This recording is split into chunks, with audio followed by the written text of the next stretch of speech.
이 고린도후서 3장은 우리 그리스도인의 또 영적이고 영광스러운 직분, 그리고 우리가 그리스도의 편지로서 어떻게 읽혀져야 하는지 이런 내용이 이제 들어 있습니다. 그래서 오늘 주제를 이제 그리스도의 편지라고 잡아봤습니다. 우리가 1절을 한번 보겠습니다. 우리가 다시 우리 자신들을 추천하기 시작하는 것이냐, 아니면 우리가 다른 사람들처럼 너희에게 줄 추천서와 너희로부터 받을 추천서가 필요하겠느냐. 이 바울이 3장 1절에서 왜 이제 이런 말을 쓰고 있을까요? 물론 뭐 이 질문에 대한 답변은 뭐 아니 오겠지만, 이 바울과 고린도 성도들 간의 관계가 이것밖에 안 되느냐. 왜냐하면 이제 고린도 교회 성도들이 이 바울에 대해서 이제 사도직에 대해서 의혹을 품고 있는 사람들이 이제 들어 있었습니다. 그래서 바울을 확신하지 못하는 이런 사람들에게 우리가 또다시 어떤 추천서를 써야 되겠느냐, 이제 이런 말을 하면서 너희와 우리와의 관계가 이거밖에 되지 않느냐, 이런 어떤 책망이 담겨 있는 그런 내용이라고 이제 볼 수가 있습니다. 고린도 교회 성도들 자체가 이미 뭐 추천서나 이제 마찬가지였습니다. 왜냐하면 바울을 통해서 그들이 이제 구원을 받았고 또 교회를 형성했기 때문에 서로의 관계가 이런 확신 있는 관계인데 이거보다 더 좋은 추천서가 어디 있겠느냐는 그런 의미가 있죠. 한 인간의 이제 회심자, 한 인간의 회심자들과 또 한 인간의 이제 열매들은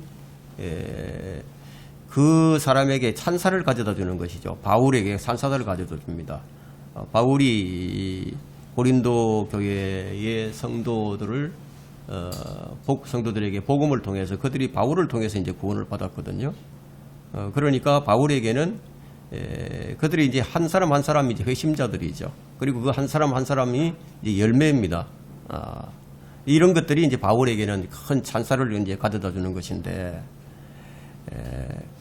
여러분을 통해 어떤 사람이 이제 구원을 받아요.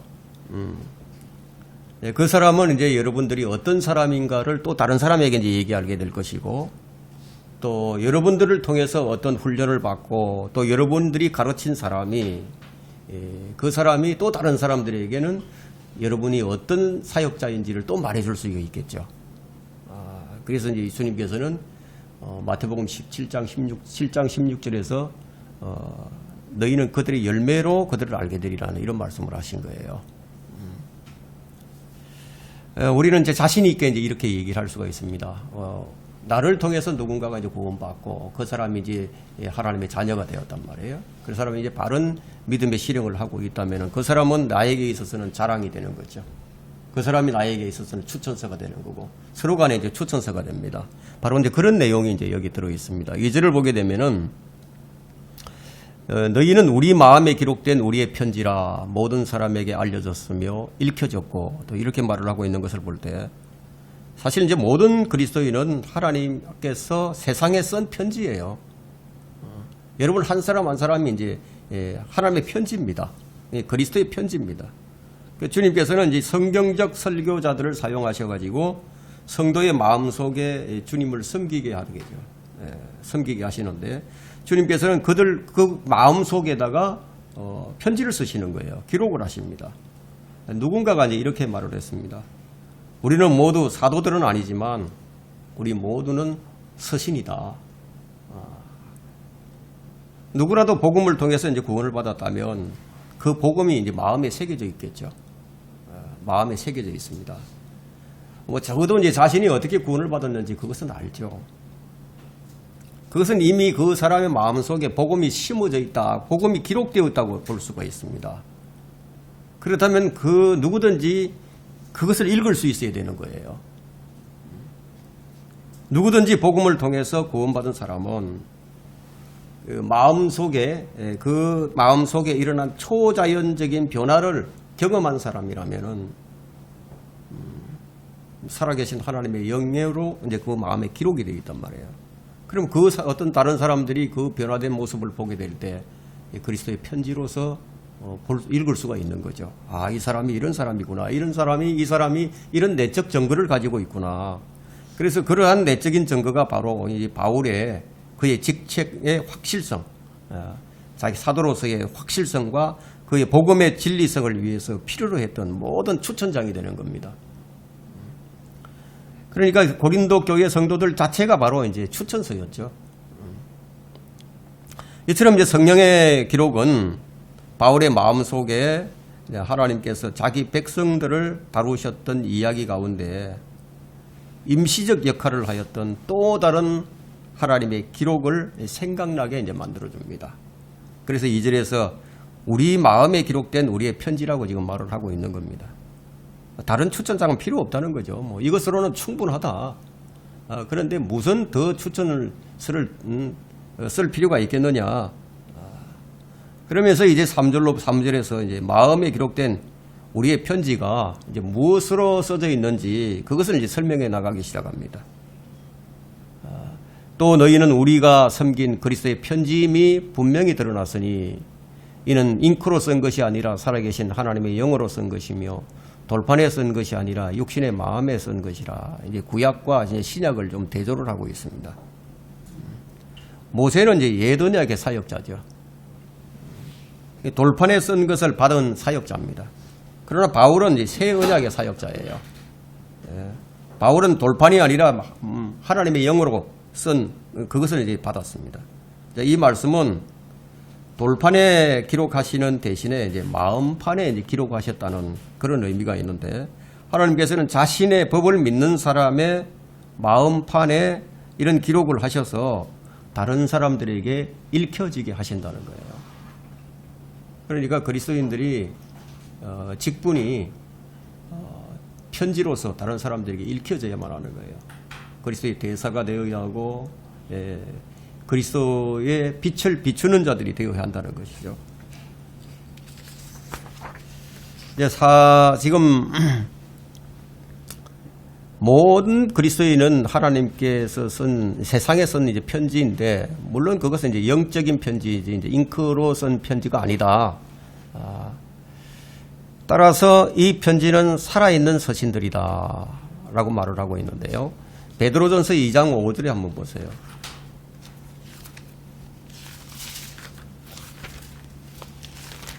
베드로전서 2장 5절에 너희도 산돌들 영적인 집으로 지어지고 예수 그리스도로 인하여 하나님께서 기뻐하실 영적인 제물을 드리는 거룩한 제사장이 되었느니라. 그리스도인은 모두 이제 이러한 사람이 되어버린 거예요. 그리고 에베소서 2장 20절 한번 보십시오. 그리스도인들이 2장 20절 한번 보세요.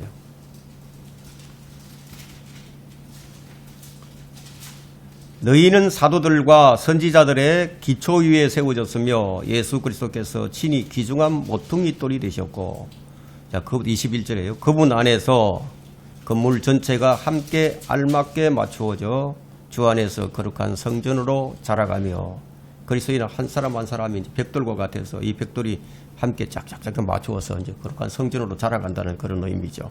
또한 그분 안에서 너희도 성령을 통하여 하나님의 거처로 함께 지어져 가고 있는 것이냐. 그리스도의 서신으로 이제 읽혀지기에 충분한 사람이라는 거예요. 그러면 이런 의미에서 우리가 볼 때 이 편지들이 어떤 특징을 가지고 있죠. 여러분, 이제 편지는 어떤 특징을 가지고 있습니다. 편지는 어떤 준비한 자료로서 쓰여지게 되죠. 그리고 그 쓴 사람의 그 작가라고 한다면 그 작가의 표현을 담고 있게 되고, 또 편지는 서명을 하잖아요. 누가 썼는지. 그래서 작가의 서명을 담고 있고, 마지막으로는 그 읽을 수가 있어야 됩니다. 읽지 못하는 읽을 수 없는 편지는 아무런 소용이 없죠. 그리고 이 편지에는 잉크와 점과 얼룩이 없어져야 한다는 거예요.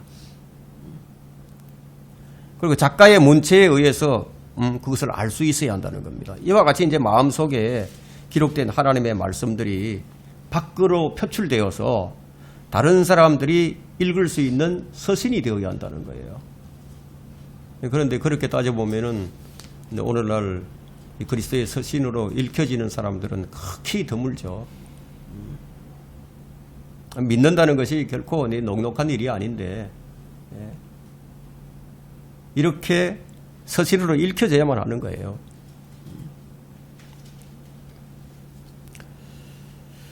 그래서 이 3절에서 그리스도의 편지임이 이제 드러났다고 말을 하고 있죠.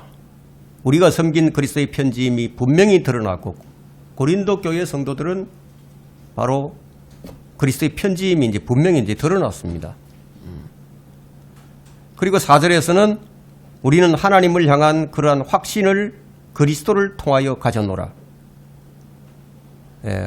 그리스도를 통하여 이런 확신을 하나님을 향해서 가지고 있다는 것인데 그것은 이제 자신의 어떤 재능, 타고난 재능이나 또 그가 어떤 다른 사람들, 다른 동료들과 함께 얻었던 명성에 의해서가 아니라 오직 그리스도를 통해서 가진 것이라고 지금 말을 합니다. 이것이 그리스도를 통해서 소유하게 되었다는 것이죠. 그리고 결과적으로는 그것이 하나님의 평가에 합격하리라는 것을 알았다는 겁니다. 왜냐하면 그리스도를 소유했기 때문에. 또 다른 의미는 모든 어려움과 시련에도 불구하고 바울을 그렇게 확신하게 한 것은 자기의 힘이나 자기의 능력으로는 너무나 훌륭하고 또 너무나 은혜로운 복음을 도저히 깨닫거나 이해할 수 없었다는 확신이기도 합니다. 그런데 그리스도를 통해서 알게 되었다는 거죠. 그러니까 바울에게 하나님의 아들을 계시해 주시고 그 바울의 지각을 좀 열어주셔서 예수 그리스도 안에 있는 진리를 이해하게 해서 또 이방인들에게 그리스도를 전하도록 보내신 분은 자기가 아니고 하나님이라는 거예요. 하나님이다. 그렇게 편지가 되게 하고 생명의 향기가 되게 하고 그리스도의 서신으로 읽혀지게 하신 분은 오직 하나님. 그러니까 바울이 바울된 것이 다른 것이 아니라 하나님의 은혜로 말미암아 된 것이다. 이런 지금 뜻을 이야기하고 있습니다. 이미 우리가 2장에서 사도 바울은 그리스도인의 간증에 관해서 이야기하면서 누가 이런 일들을 원만히 감당할 수 있겠느냐라고 물은 적이 있죠. 지금 이 3장 5절에서 그 답을 지금 제시를 해줍니다. 우리는 어떤 일이라도 우리에게서 난 것 같이 생각하여 스스로 만족하지 않는 것은 우리의 만족이 하나님께로부터 난 것이기 때문이라.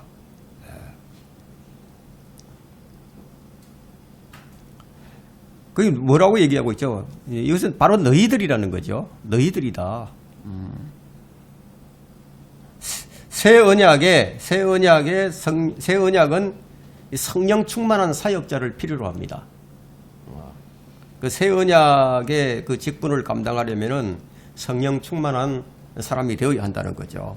그렇게 되어야만 그 사역을 원만히 이제 감당할 수가 있습니다.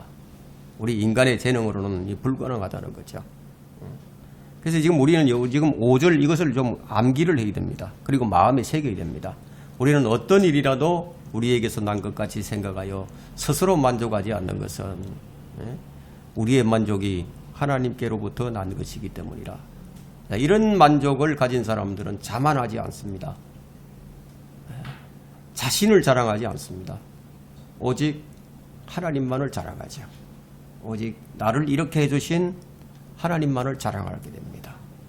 그렇지 못하면은 그냥 자신을 자랑하게 되죠. 자, 우리가 스스로 만족하지 않는 것은 우리의 만족이 하나님께로부터 난 것이기 때문이라고 지금 강력하게 말하고 있는데 이것은 우리가 한 것이 아니다.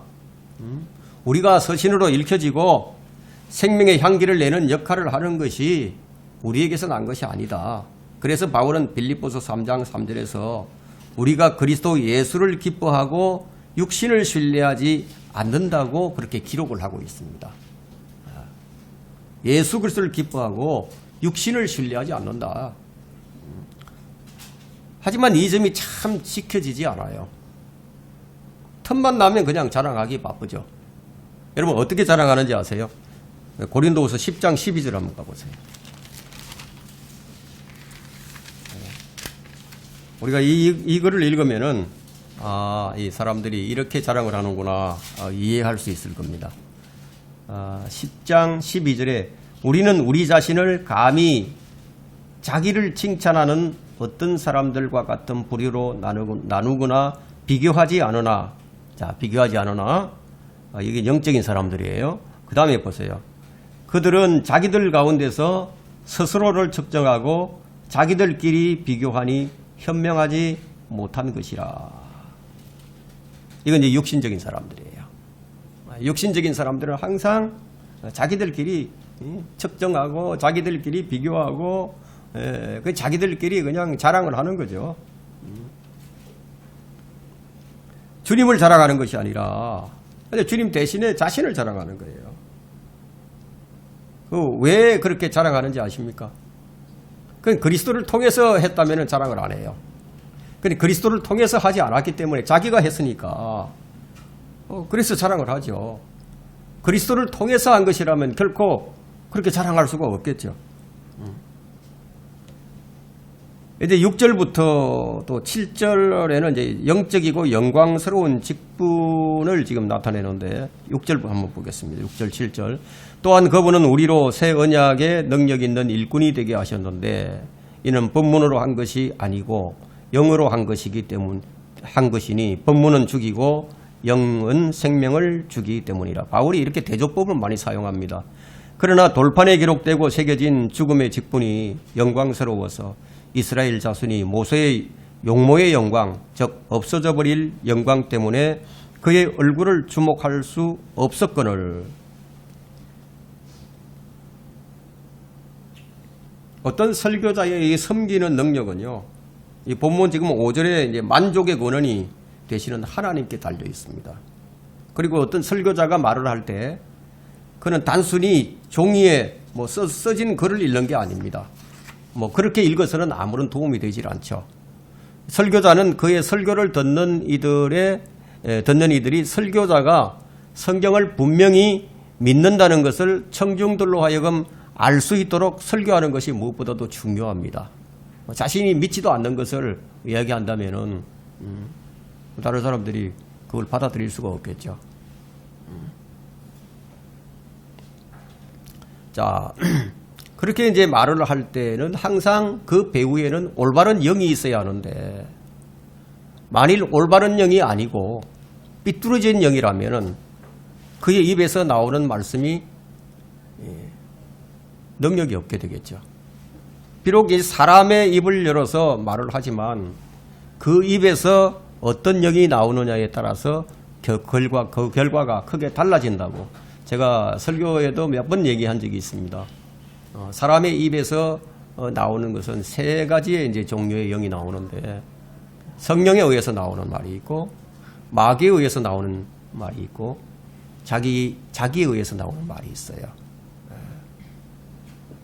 그래서 사람의 영이 아니라면 하나님의 영이든지 아니면 마귀의 영인데, 한번 생각을 해보세요. 하나님의 영이 아니라면 올바른 진리를 얘기할 수 있겠습니까? 결코 얘기할 수가 없죠. 지금 여기 6절에 보면은 법문은 죽이고 영은 생명을 주기 때문이라고 이런 말씀이 있는데, 여기서 옛 언약은 그냥 죽이는 것으로 묘사가 됩니다. 옛 언약은 생명을 주는 것이 아니라 죽이는 것이다. 왜냐하면 율법을 지키지 못하면 율법은 그 사람을 저주하기 때문에, 정죄하기 때문에 피할 수가 없죠. 그리고 율법은 죄를 드러내는 역할을 합니다. 그래서 성경은 율법으로 의롭게 될 육체가 단 한 사람도 없다고 단정을 해버립니다. 율법으로 의롭게 될 수가 없어요. 하나님께서 율법을 주셨지만, 그리고 율법을 가르치고 율법을 전달하는 직분과 영의 직분을 주셨지만, 그러나 그것으로 율법으로 생명을 얻을 수는 없다는 거예요. 그래서 지금 여기서 율법을 전달하는 직분과 또 영의 직분을 가진 일꾼을 지금 대조를 합니다. 그래서 우리는 새 언약의 능력이 있는 일꾼이라고 지금 얘기를 하고 있죠. 6절에서. 자, 이것은 그리스도의 영으로 한 것이기 때문에 이것은 의의 직분이다. 의의 직분. 그리스도의 영은 생명을 주는 영이라고 말하고 있죠. 고린도전서 15장 45절에서 그리스도의 영은 생명을 주는 영이다. 그럼 우리는 이제 생명을 주시는 성령을 선물로 받았기 때문에 우리는 사람들에게 생명을 주는 역할을 하는 거예요. 내가 받은 것을 전달하는 거예요. 그럼 내가 받지 않은 것을 어떻게 전달하겠습니까? 내가 받은 것을 가지고 전달하는데, 그럼 내가 마귀로부터 받은 것이라면 내가 전달하는 것은 마귀를 전달하는 것이 되겠죠. 그럼 내가 성령으로부터 받았다. 그러면 내가 전달하는 것은 성령을 전달하는 것이 되겠죠. 내가 내 것을 가지고 다른 사람에게 전달했다. 그러면 그건 내 것을 전달한 거죠. 여기 이제 7절에 나오는 죽음의 직분이 있습니다. 죽음의 직분. 이 죽음의 직분은 구약의 율법을 전달하는 직분이에요. 그 생명의 직분이라고 얘기하지 않고 죽음의 직분이라고 얘기한단 말이에요. 그 율법의 역할은 죄와 그 죄를 책임져야 한다는 것을 알려주는 역할을 합니다. 로마서 5장 14절 또 20절, 로마서 7장 12절 13절에 그 율법을 지키지 못하면 어떤 책임을 져야 할 것인지 그걸 알려준단 말이에요. 그렇지만 모세의 율법이 생명을 줄 수는 없었지만, 그러나 그 율법은 인간의 도덕적 의식을 교육하는 데 매우 필수적인 기능을 하고 있습니다. 그럴 뿐만 아니라 바울이 갈라디아서 3장 24절에서 말하는 바와 같이 율법은 우리를 그리스도께로 인도하는 지도교사다. 네. 율법의 역할이 바로 그런 것이라는 거예요. 그래서 의심할 필요가 없이 율법을 주신 그것이 영광스러운 일이었다. 이렇게 7절에서 얘기를 하고 있죠. 그래서 모세가 받은 직분은 정죄의 직분이었음에도 그것은 하나님의 영광의 계시였다. 이렇게 정의를 내립니다. 그리고 그 율법은 하나님의 계시 목적과 또한 인간이 하나님께 영광을 돌리도록 만들어졌지만, 그렇지만 창조주를 영화롭게 하는 길을 충분히 바로 최종적으로 제시할 수는 없었다는 거예요. 왜냐하면 그 율법은 그 율법보다 더 나은 것, 율법 자체의 영광보다 더 나은 영광이 와야 하기 때문에. 십계명이라는 것은 하나님께서 손가락으로 직접 쓰셨어요. 출애굽기 31장 18절에 보면 직접 썼죠. 그리고 모세가 두 번째 돌판을 가지고 내려왔을 때 하나님의 영광으로 인해서 그의 얼굴에서 빛이 났습니다. 그러니까 빛이 나니까 이스라엘 백성들이 이 빛 때문에 모세에게 가까이 나갈 수가 없었어요. 그 영광의 빛 때문에 막 두려워했습니다. 그런데 그 영광은 지속되지가 않았죠. 그래서 없어져 버릴 영광 때문이라고 지금 여기 얘기를 하고 있습니다. 없어져 버릴 영광 때문에. 그런데 없어져 버릴 영광을 오용하는 자들이 있습니다. 자, 이 구절을 제7일 안식일 교회 교인들에게 우리가 제시하기 참 좋은 구절인데, 돌판에 새겨진 영광은 사라져 버렸어요. 사라지고 이제 없어졌습니다. 구약의 율법은 구원의 수단으로서 없어지고 폐기되어 버렸습니다. 그래서 우리는 이 신약 성경에서 그 영원하신 우리가 영광을 보게 된 거예요. 예수님께서 오셨는데 그 말씀이 육신이 되어 우리 가운데 거하심으로 우리가 그의 영광을 보니 아버지의 독생자의 영광으로 은혜와 진리가 충만하더라고요. 주님께서 부활하실 때 영광스러운 몸을 받으셨는데, 주님께서 고난받으신 것은 그 영광스러운 영광에 들어가기 위함이었다고 누가복음 24장 26절에 말씀하고 있습니다. 성천하실 때에는 주님은 영광 가운데로 들려 올라가셨다고 디모데전서 3장 16절에 말씀하고 있거든요. 그렇다면 이 신약 성경의 영광은 예수 그리스도이시지 율법이 아니라는 거예요. 율법이 나쁜 것이 아니라 율법도 의롭고 좋은 것이지만, 그러나 그리스도께서 오실 때까지는 그때까지만 한정되어 있었다는 거예요. 그래서 이 8절에 보면 하물며 영의 직분이 더 영광스럽지 않겠느냐. 8절에서 다시 한번 이 영의 직분이 이제 강조되고 있습니다. 올바른 영과 올바른 태도로 생명의 메시지를 전하게 되는 새 언약의 능력 있는 일꾼의 직분이 뭐냐? 영광스러운 직분이라는 겁니다. 그 메시지 자체는 영광스러워요. 이미 영광스럽죠. 그 영광스러운 그 메시지를 바르게 전한다면은 그것이 또 얼마나 더 영광스럽겠느냐.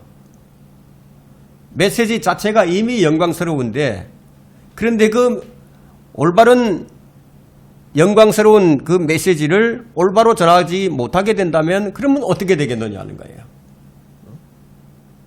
그 영광스럽지 못하게 되겠죠. 그래서 전하는 자는 매우 조심하지 않으면 안 됩니다. 정확하게 전해야 됩니다.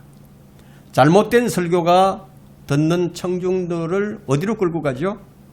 완전한 파멸로 이끌 수도 있어요. 율법을 줄 때 그것을 받는 이들에게 정죄를 가져오는데도 영광이 있었다면 하물며 의의 직분 9절 보세요. 정죄의 직분에 영광이 있다면 의의 직분에는 영광이 더 많으리라. 정죄를 주는 그 율법을 전하는데도 그것을 전하는 자가 영광스러웠지만, 그렇다면은 복음을 전할 때 그 영광은 얼마나 더 하겠느냐는 거예요. 지금 9절이 이제 그것을 말하고 있습니다. 율법이 주어질 때 3,000명이 죽었습니다. 율법이 주어졌을 때. 그런데 오순절에 성령이 주어질 때는 3,000명이 구원을 받습니다. 아주 대조적이죠. 여기 10절에서도 구약과 신약의 극명한 대조를 보여줍니다.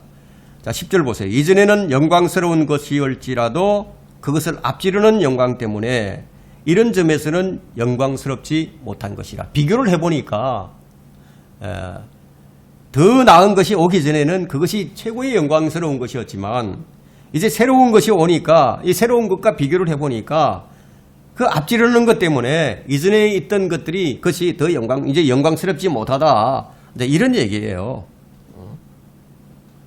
이런 극명한 대조로 인해서 어떤 그리스도인은 애써서 이제 공부를 하지 않으려고 하는 그런 자들도 나옵니다. 네? 공부를 안 한다는 거예요. 뭐 구원받았으니까. 자유주의자들은 구약의 이 복수하시는 하나님과 신약의 사랑의 하나님이 다르다고 지적을 합니다. 같은 하나님인데 이제 그렇게 생각을 하는 거예요. 그건 이제 실수죠. 그들이 신구약 성경에 관해서 조금이라도 안다면은 구약의 하나님과 신약의 하나님이 다르다고 말할 수는 없어요. 이 본문 10절과 11절은 구약이 신약 그리스도인에게 미치는 영향에 관해서 매우 분명하게 이제 제시를 합니다. 없어져 버릴 것도 영광스럽다면 영속할 것은 영광이 훨씬 더 많으리라 해요. 그러니까 이 말씀을 보게 되면 이제 율법주의가 폐지되었다는 거죠. 새로운 것이 왔으니까. 그러니까 제7일 안식 교인에게 이것은 이 시대에 그 율법주의는 없어졌다. 안식일이 없어졌다는 것을 의미하고 있는데, 자, 이는 하나님께서 이사야 1장 10절부터 15절과 호세아 2장 11절에서 친히 안식일을 없애버렸기 때문이라고 말해줄 수 있습니다. 그러니까 제7일 안식교인들이 안고 있는 문제는 그들이 신약의 진리를 거부하기 위해서 구약에서 알리바이를 찾고 있다는 거예요. 자기들의 교리에 맞추기 위해서. 예를 들어서 제7일 안식교인은 이사야 56장을 펴서 그 장이 분명히 천년왕국 시대의 안식일들을 언급하고 있음에도 불구하고 그것을 고집스럽게 교회 시대로 끌어옵니다. 안식일이 폐지되었는데도 불구하고 계속해서 그것을 이 시대로 끌고 오는 거죠. 이 안식일들은 사도 바울에 의해서 골로새서 2장 16절과 17절에서 언급되고 있는데요. 그것은 그러므로 음식으로나 마시는 것으로나 거룩한 날이나 새 달이나 안식일들에 관해서는 아무도 너희를 판단하지 못하게 하라. 이런 것들은 다가올 것들의 그림자이나 지금이 아니라는 거죠. 다가올 것들에 새로운 시대가 온다는 거죠. 그 시대에 사용될 것이라는 거죠. 다가올 것들의 그림자이나 몸은 그리스도의 것이니라. 이런 것들은 지금 현재 본문의 거룩한 날과 새 달과 안식일은 지금이 아니라 다가올 것들의 그림자였다. 다가올 것들의 그림자라는 거예요. 이 말씀을 기록하면서 성경이 파수를 세웠는데 뭐라고 파수를 세웠느냐면 골로새서 2장 8절에 했어요. 아무도 너희를 노략질하지 못하도록 주의하라. 이게. 아무도 너희를 노략질하지 못하도록 하라. 그리고 2장 18절에서 아무도 너희를 속여 빼앗지 못하도록 하라.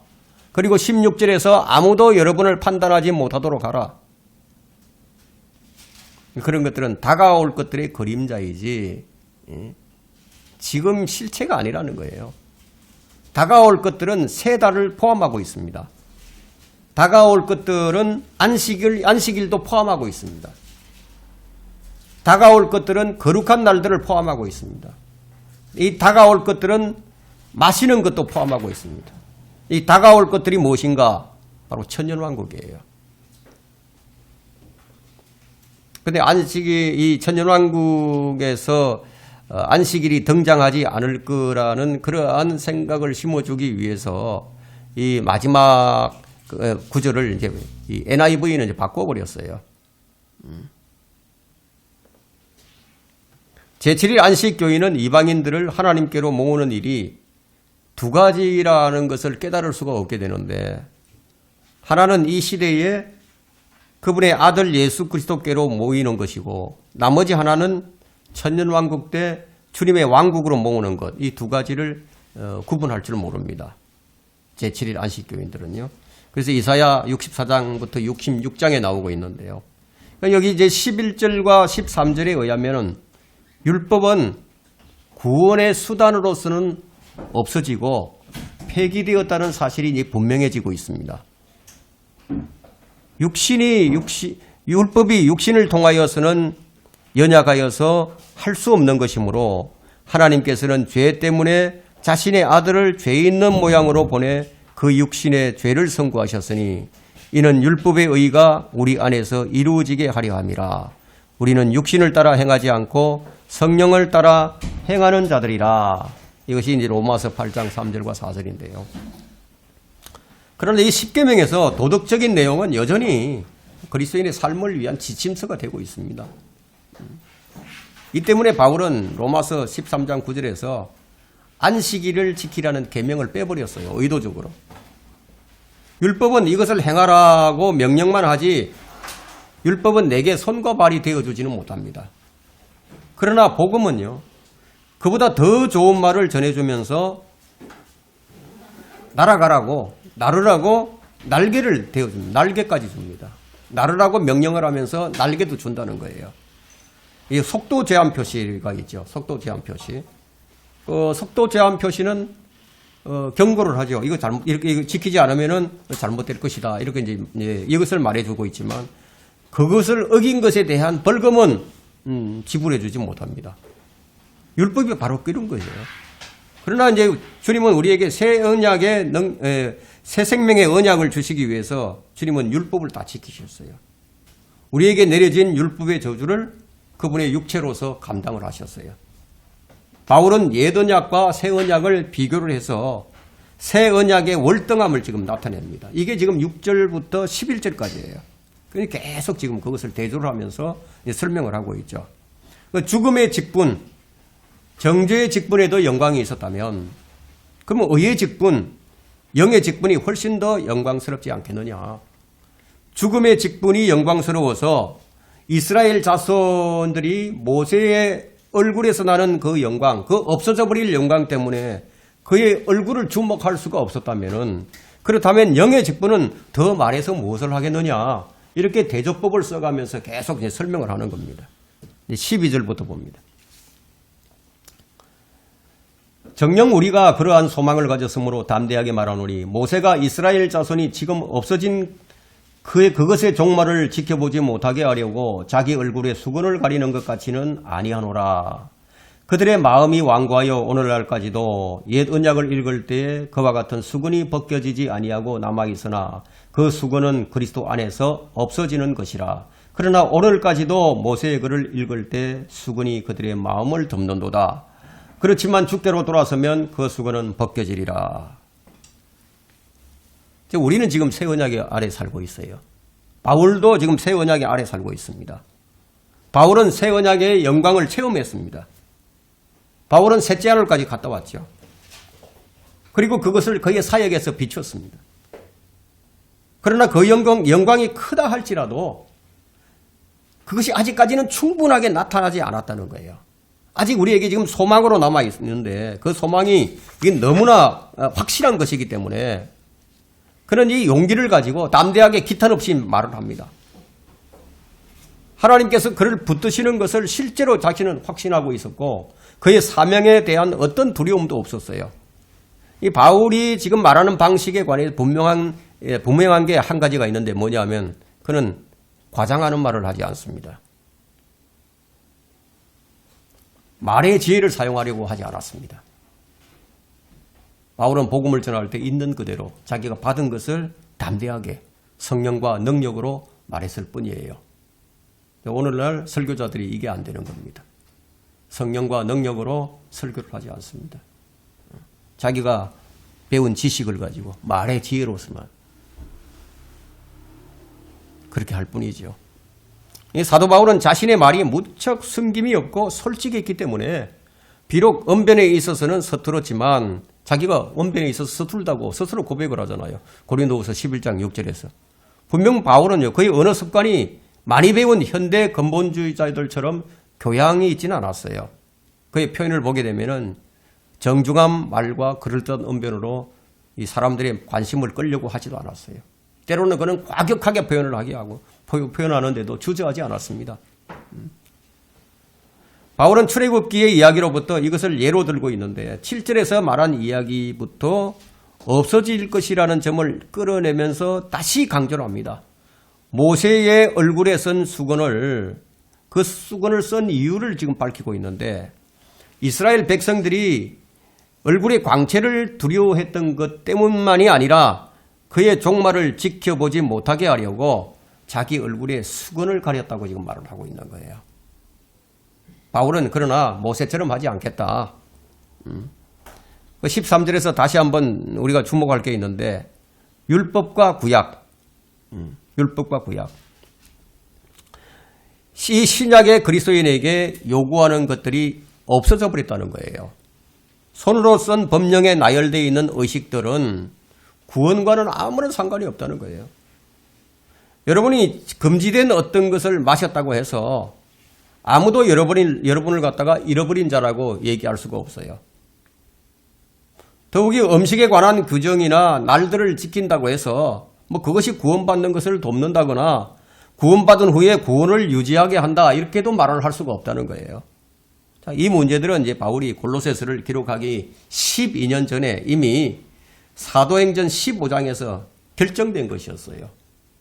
사도행전 15장에 보면 베드로, 야고보 이 장로들이 모여서 바울과 바나바를 함께 회의를 하게 되죠. 그때 이미 결정된 것이라는 거예요. 주 예수 그리스도를 위해서 자기들의 생명을 바친 사람들에 의해서 그것이 입증되었습니다.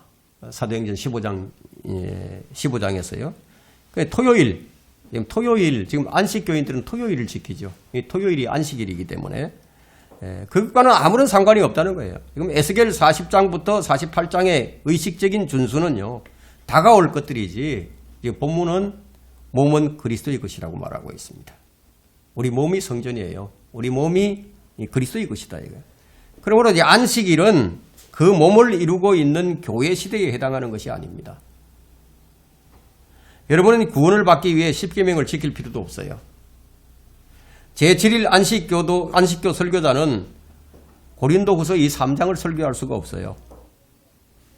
성경에는 이교도가 설교하지 않는 구절들이 몇 구절들이 있는데 그들은 그것을 감히 접근하려고 하지 않습니다.